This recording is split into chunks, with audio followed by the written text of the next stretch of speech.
এভাবে আগুনে পুড়িয়ে আম পোড়ার শরবত কি কখনো খেয়েছো? না যদি খেয়ে থাকো তাহলে এই রেসিপিটা দেখে কাঁচা আম ফুরিয়ে যাওয়ার আগে ঝটপট করে বানিয়ে খাবে, কিন্তু ভীষণ মজা, একদম পোড়া পোড়া একটা ফ্লেভার, নতুন ফ্লেভারের এই আম পোড়া শরবত ভীষণ মজা, সবাই পছন্দ করে খেয়ে নেবে। কিন্তু তার জন্য এই যে দুটো আম নিয়েছি, এখানে শ্বাস ছাড়া আমগুলো নিয়েছি। এই আমগুলো একটু টক কিন্তু শ্বাস কম আমের। এই আম সুন্দর করে দেখো এই যে কয়লার মধ্যে, কয়লার আগুনে আমি পুড়িয়ে নিচ্ছি। কয়লার আগুনে এভাবে পুড়িয়ে নিতে হবে, সরাসরি আগুনের মধ্যে ফেলে দিয়ে তারপর পুড়িয়ে নিতে হবে। কি যে সুন্দর একটা মানে ফ্লেভার আমের মধ্যে ক্রিয়েট হয়।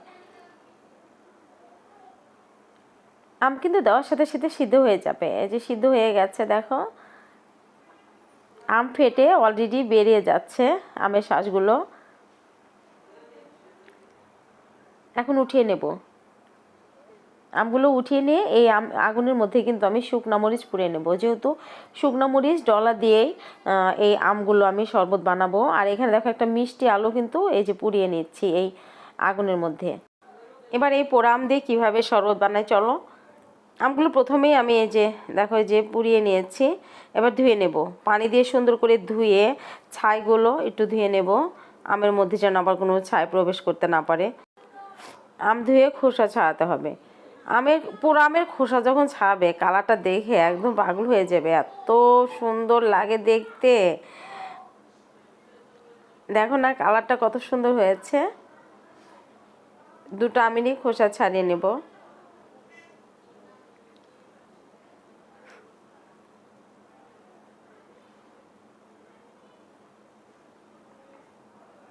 ছাড়িয়ে একটু পানি দিয়ে ধুয়ে নিতে হবে, কালো অংশ যেন না থাকে।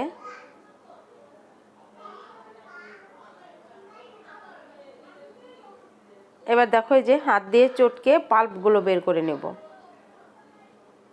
খুব বেশি কিন্তু আঠি এখনো ধরতে পারিনি, এখনো কচি আম। এই যে পাল্পগুলো ছাড়িয়ে নিয়ে তারপর আমি শরবত বানাতে যাব। সম্পূর্ণ পাল্পগুলো ছাড়িয়ে নিয়েছি। এবার দেখো যে শুকনো মরিচ অল্পই দেবো, যেহেতু আমার বাচ্চা খাবে, ঝাল বেশি দেওয়া যাবে না, ঝাল বেশি দিলে কিন্তু খেতে পারবে না, অল্প একটু। আর এই শরবতে কিন্তু অল্প দিলে কিন্তু প্রচুর পরিমাণে ঝাল হয়ে যায়। এবার দেখো আইস কিউব দিয়ে দিচ্ছি, তার সাথে চিনি দিয়ে দিচ্ছি। যে যেরকম মিষ্টি খাও সেরকম অনুযায়ী কিন্তু চিনিটা দিতে হবে। আর দিয়ে দিলাম ধনিয়া পাতা।